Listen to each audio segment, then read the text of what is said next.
With bankruptcies and cutbacks, folks are looking for answers on how to help make ends meet. Enter nonprofit Consumer Credit Counseling Service, who offers workshops on the wise use of credit.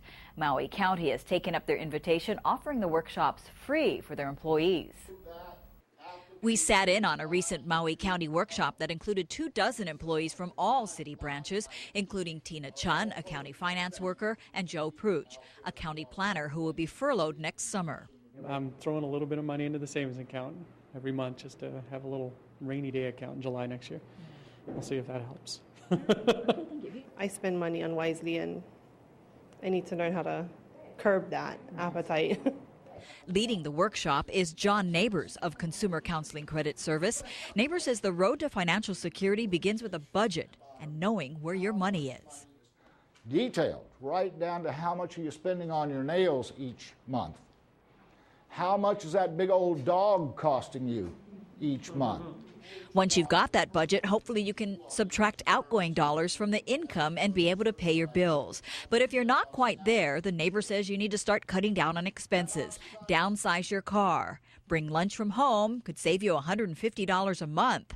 Smoke a pack a day, quit the cigarettes, and save $240 a month.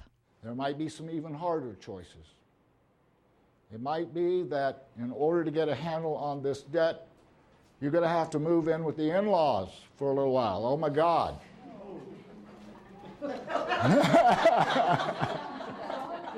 And contact your lenders and your credit card companies. To call and tell a lender that you're having difficulty works for the best for both of you, because it's not in their best interest to have you fall behind.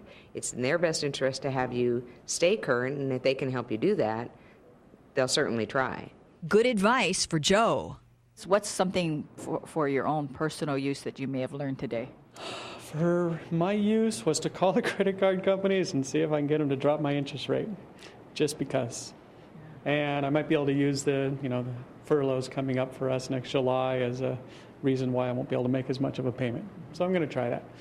If I can get them down a percentage point, that'll help me out.